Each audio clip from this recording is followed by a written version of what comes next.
Were you able to preview this text and figure out what it's all about? Well, if so, that's because the writer is doing a lot of things to communicate meaning about the text.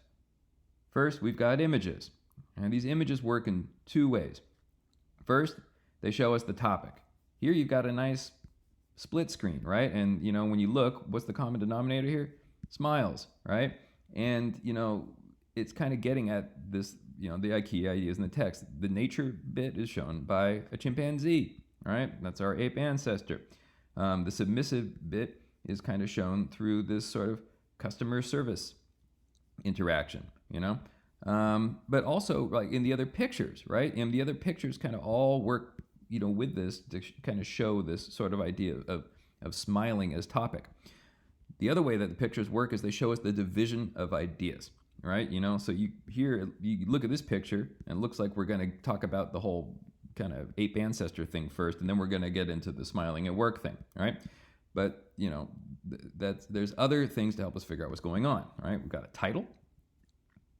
Title really just sort of sums up what the text is all about.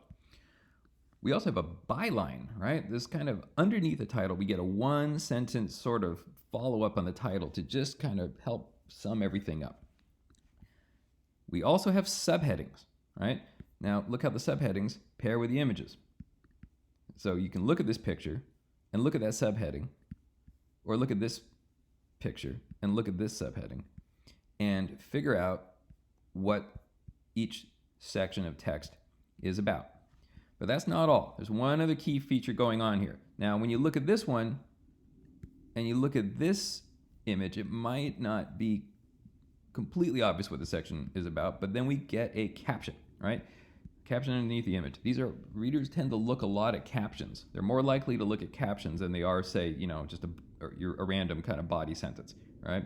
So, these features together, pictures, title, byline, subheadings, captions, all work together to communicate a lot of meaning. You know exactly what this text is going to do before you read it. That's the sort of thing that actually encourages people to read.